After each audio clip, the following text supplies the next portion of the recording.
Yo, what's good, nation, my boy? It's your boy D-Stat here, and I'm here with again another sports reaction, man. You know what I'm saying? Today it's Friday, and I was watching the Pat McAfee, Pat McAfee, I'm probably saying his fucking name wrong. I watch the show like every fucking day. Pat McAfee show. I was watching the Pat McAfee show, and bro, they had Joe Montana on today. I didn't watch the full interview, but I saw him on, and I was wondering to myself, I'm like, how good was Joe fucking Montana? So I searched up Joe Montana highlights on YouTube. I wanted to react some highlights, you know what I'm saying? And then I found this video. All right, man, I found this video, and how good is Joe Montana actually? So I was like, okay, okay, you know what I'm saying? The video has 68,000 views. Let's just give it a try. You know what I'm saying? Let's just give it a try. Let's dive into this shit, my boy. Ready? Come on, let's go.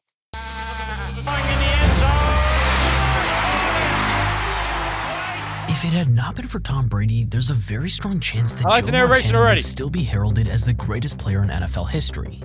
He rose to dominance and bullied the league for a decade, and he was a part of the greatest head coach, quarterback, wide receiver trio of all time. But the road to success was no walk in the park for Joe.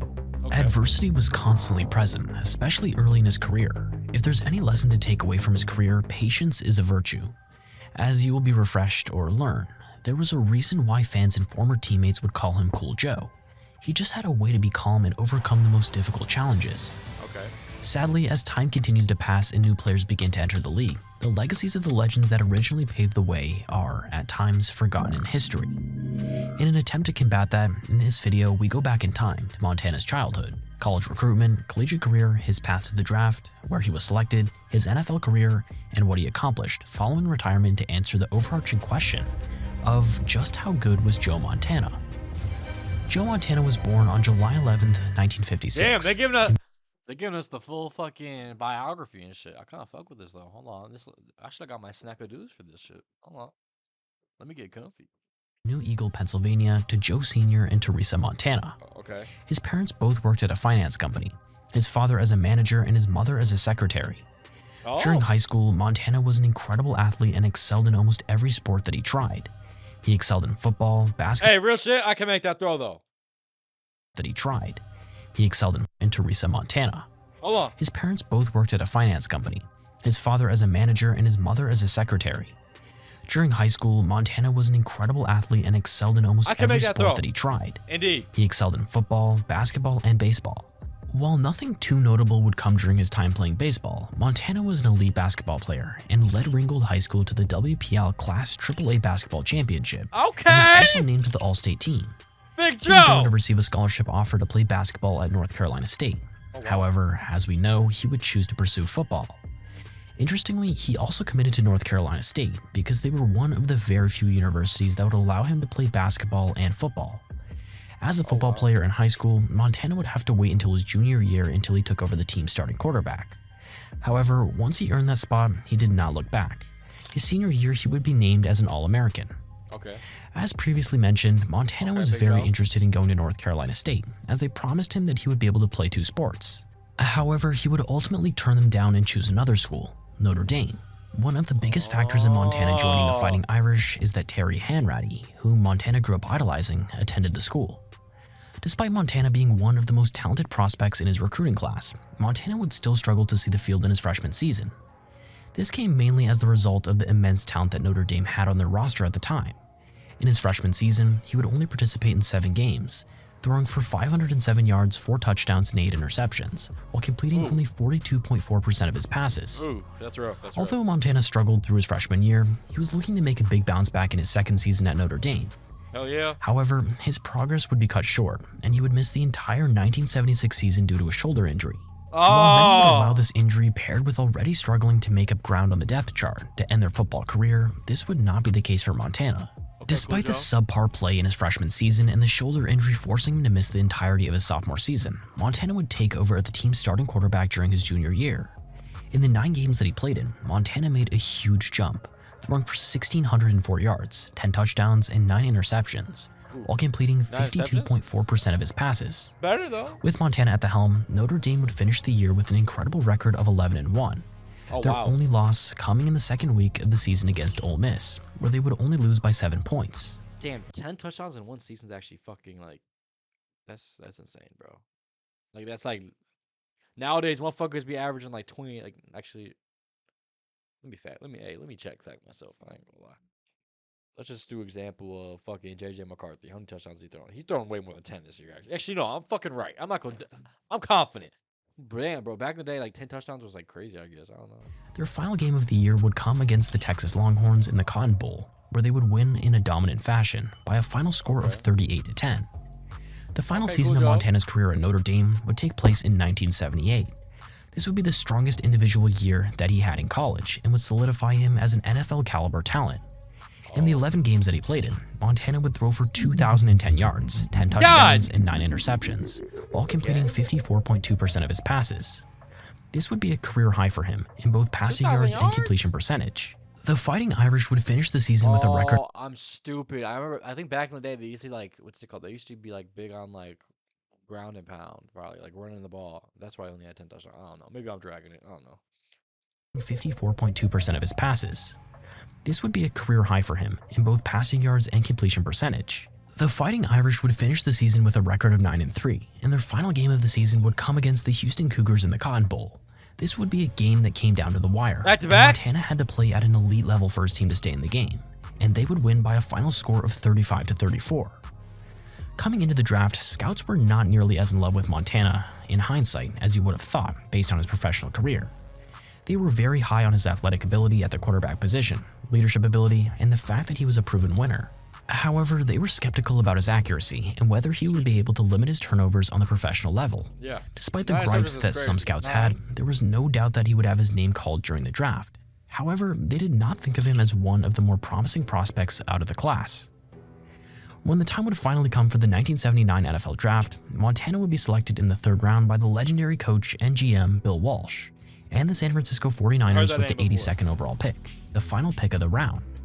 Shockingly, Montana would be far from the first quarterback off of the board. The Cincinnati Bengals would select Jack Thompson with the 3rd overall pick, the New York Giants selected Phil Simms with the 7th overall pick, and the Kansas City Chiefs chose Steve Fuller with the 23rd overall pick.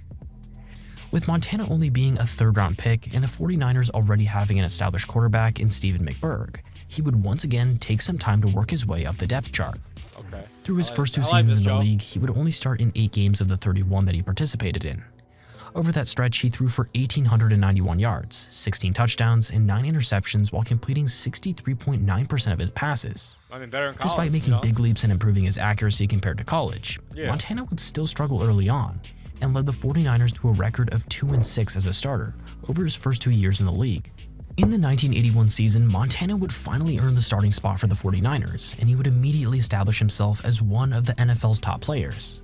He finished his inaugural campaign as the starter, throwing for 3,565 yards, 19 touchdowns, and 12 interceptions, while completing 63.7% of his passes. The 49ers would finish the regular season with a record of 13-3. Along with this, he finished 2nd in the MVP voting, 3rd in Offensive Player of the Year, made the All-Pro second team, and made his first Pro Bowl appearance.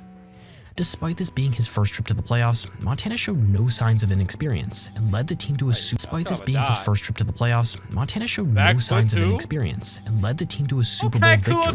Cincinnati Bengals by a final score of 26-21. Led the team to a Super Bowl victory over the Cincinnati Bengals by a final score of 26-21. Over the postseason, Montana would throw for 747 yards, 6 touchdowns, and 4 interceptions, while completing 63.6% of his passes.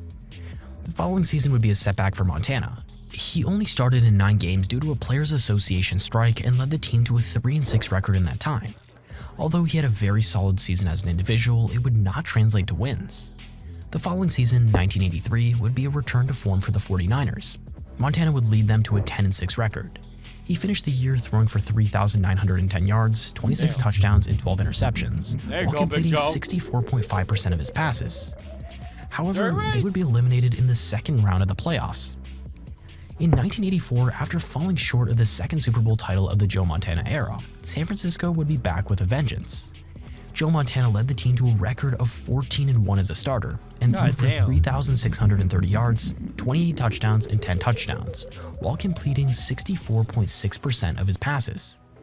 They would continue to steamroll teams in the postseason, with Montana throwing for 873 yards, 7 touchdowns, and 5 interceptions over only 3 games.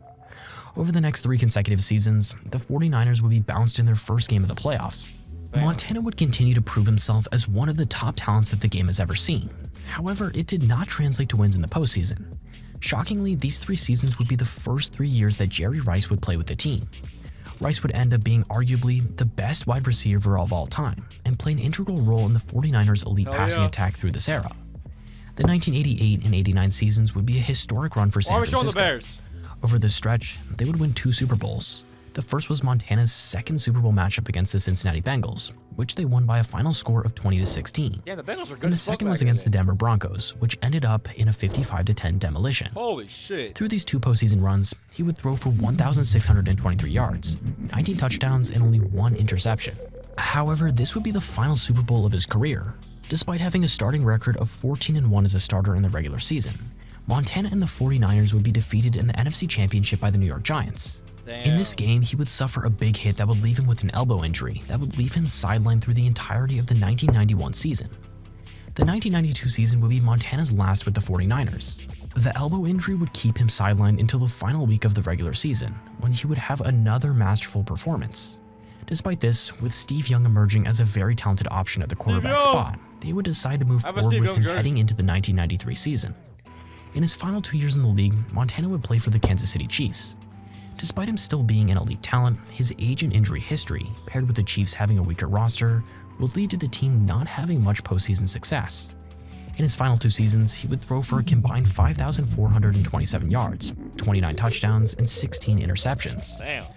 Montana would retire with 8 Pro Bowl appearances, 3 All-Pro appearances, 2 MVP awards, 4 Super Bowl titles, 3 Super Bowl MVP awards, and was inducted into the Hall of Fame in 2000.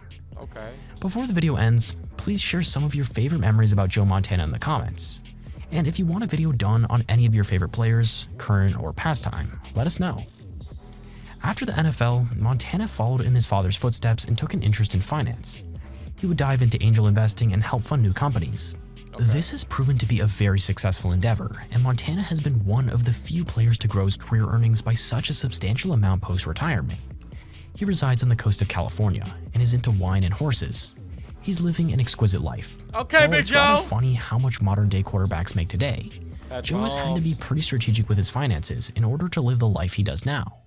His total career earnings while playing in the NFL are a little over $25.5 million.